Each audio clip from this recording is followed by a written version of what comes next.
Comment la vie est-elle apparue?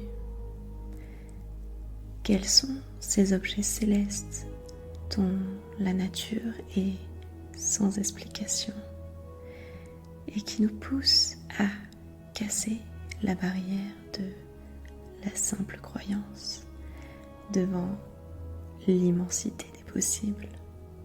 Sommes-nous réellement seuls dans l'univers? Tant de gens y doutent encore, alors que la réponse est sous nos yeux.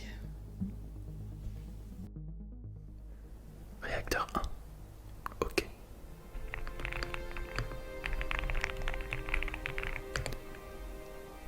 Réacteur 2. OK.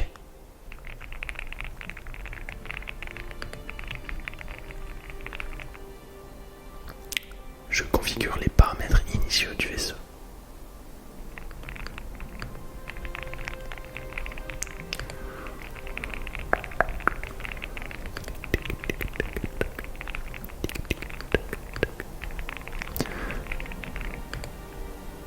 Discovery AQG. Phase de vérification terminée. QG à Discovery, je lance le compte à rebours. 5, 4, 3, 2, 1.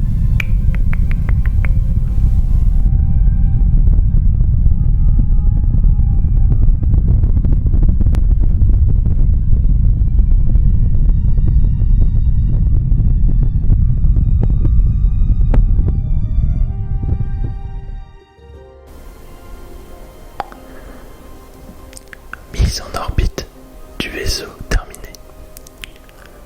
Je configure l'hypervitesse.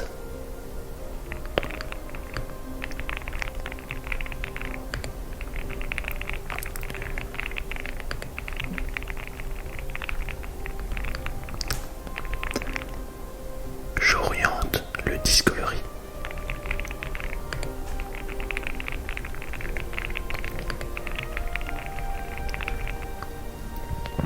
Hypervitesse activée avec succès. Durée du voyage 23 minutes et 46 secondes. QG à Discovery. Le vaisseau a atteint sa vitesse de croisière. Au travail, vous pouvez disposer. Merci Océane. Je vais me détendre quelques minutes. Même si tant de questions parcourent encore mon esprit.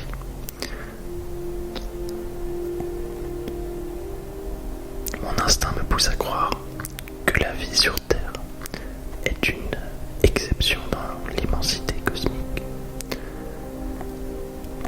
Mais pourquoi en serait-il autrement? Pourquoi ai-je tant de mal à accepter cette possibilité? Pourquoi l'humanité a-t-elle tant de mal à l'accepter? Il est plus facile de persuader que de convaincre. Mais nous sommes des scientifiques, Robin. Nous ne pouvons laisser une étincelle de passion guider nos choix. Et c'est ce qui fait la beauté de notre métier. Nous ne pouvons que convaincre par les faits. Une tâche bien bien difficile dans ce monde de croyances. Alors, essaye de me convaincre que j'ai tort. Dans notre seule galaxie, nous estimons qu'il y a 300 millions d'exoplanètes potentiellement habitables. 300 millions de mondes. Chacun une promesse d'inconnu. Et cela dans une seule galaxie parmi les 2 milliards qui peuplent l'univers. Presque autant d'exoplanètes habitables que de gouttes d'eau dans un océan sans fin. Les chiffres nous murmurent une vérité fascinante. L'univers est sans doute plus habité que nous ne l'imaginons. Robin, cette quête galvanise l'espoir du monde tout entier. Je ne te reçois plus.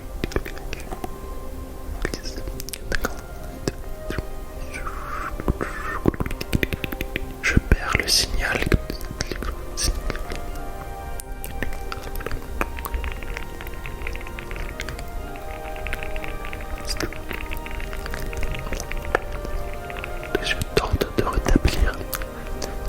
Je tente de rétablir la connexion.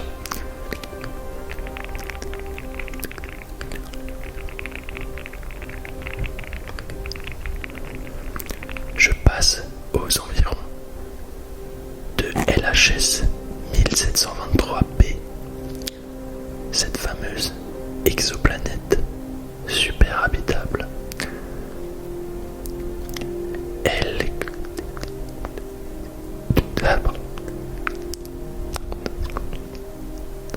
Robin, je ne puis savoir si tu m'entends, mais la super Terre dont tu parles, nous pouvons difficilement espérer meilleure candidate pour orienter l'une des plus grandes quêtes scientifiques, celle de la vie au-delà de la Terre.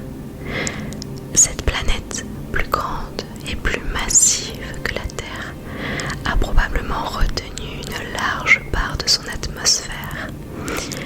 Mieux encore, un océan de magma aurait pu couvrir sa surface des millions d'années durant et enrichir ainsi l'atmosphère en vapeur qui, une fois la jeune étoile calmée, se serait condensée en eau liquide à la surface de la planète.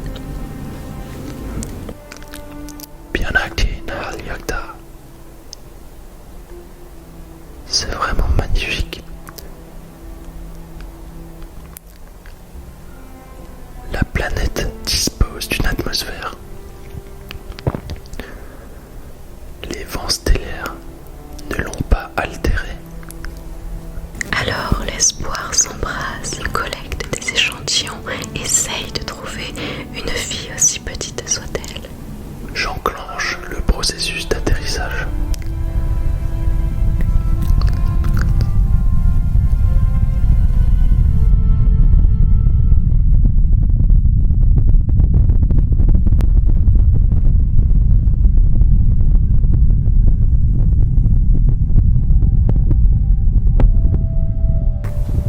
Je sors du Discovery.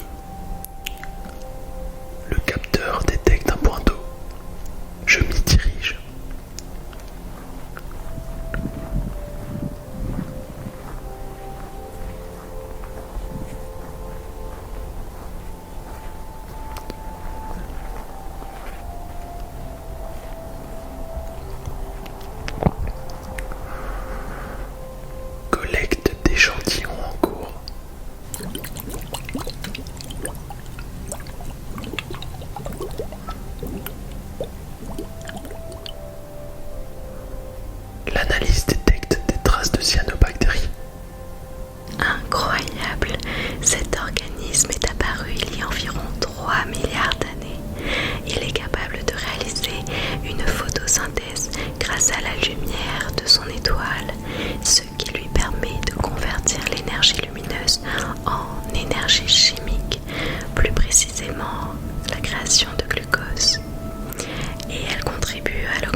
d'oxygène est de 2%.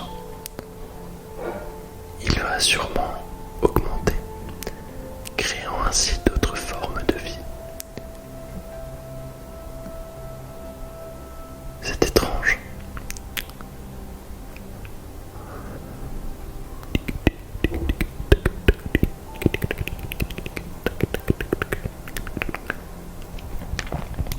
Je détecte une autre forme de vie dans l'échantillon. L'analyse indique que c'est une cellule. Elle ne dispose pas de noyau. C'est un prokaryote. Je lance une analyse ADN.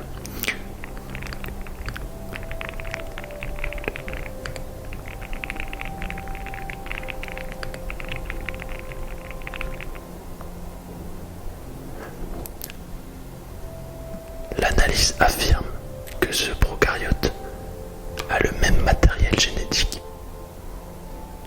que le dernier ancêtre commun, universel, retrouvé sur Terre. C'est extraordinaire.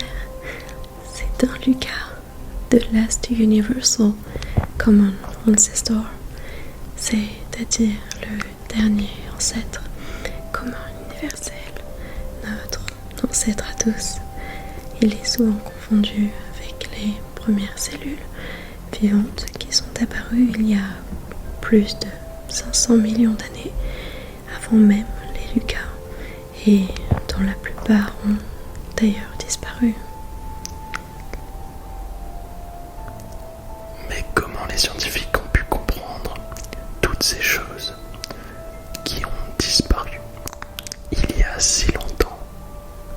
Les scientifiques ont pu reconstituer des informations sur le Lucas, LUCA, en utilisant des méthodes de biologie moléculaire, de génétique et d'évolution. Même si Lucas lui-même n'a pas été directement observé dans les fossiles ou par d'autres méthodes traditionnelles, il a laissé des traces dans l'ADN des organismes vivants actuels. Lucas n'est pas une cellule primitive, contrairement à ce qu'on pourrait penser, mais Lucas est notre ancêtre à tous. C'est fabuleux. Cela signifie que cette cellule sera peut-être à l'origine d'une vie extrêmement intelligente et variée dans des millions, voire des milliards d'années. Effectivement, Lucas n'était pas sur Terre l'ancêtre seulement de l'homme, mais aussi de toutes les formes de vie, comme les animaux et les bactéries. Cette découverte pourrait paraître ridicule pour une personne lambda, mais en réalité, il s'agit de quelque chose de beaucoup plus grand. Sécurise cet échantillon dans le Discovery.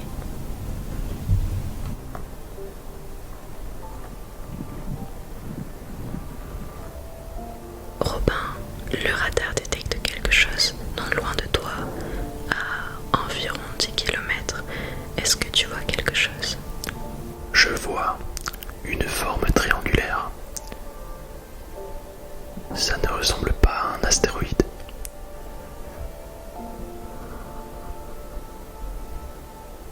C'est déjà parti. Il a brusquement changé de trajectoire à une vitesse incroyable. Cela concorde parfaitement avec les témoignages rapportés en 1989 et 1991 en Belgique. Les témoins avaient observé une forme triangulaire aux angles arrondis avec un éclairage symétrique, 3 phares aux extrémités du triangle et un phare rouge au centre, pouvant se détacher et plonger vers le sol en un déplacement presque totalement silencieux. Durant cette période, plus de 2000 observations d'ovnis et de phénomènes aérospatiaux non identifiés ont été rapportées. 650 de ces observations ont fait l'objet d'investigations et un peu plus de 500 d'entre elles restent inexpliquées à ce jour. Les événements du 30 de mars 1990 ont été marquées par une corrélation entre les observations au sol et les captures d'échos radars du centre de contrôle aérien et de la station radar de l'OTAN. Un F-16 chargé d'intercepter cet ovni a également capturé un écho radar quelques dizaines de minutes après les observations au sol. Cependant, sans preuve irréfutable, nous ne pouvons rien avancer. Je pense que leur technologie, bien plus avancée que la nôtre, permettrait facilement de réceptionner et de décoder toutes les informations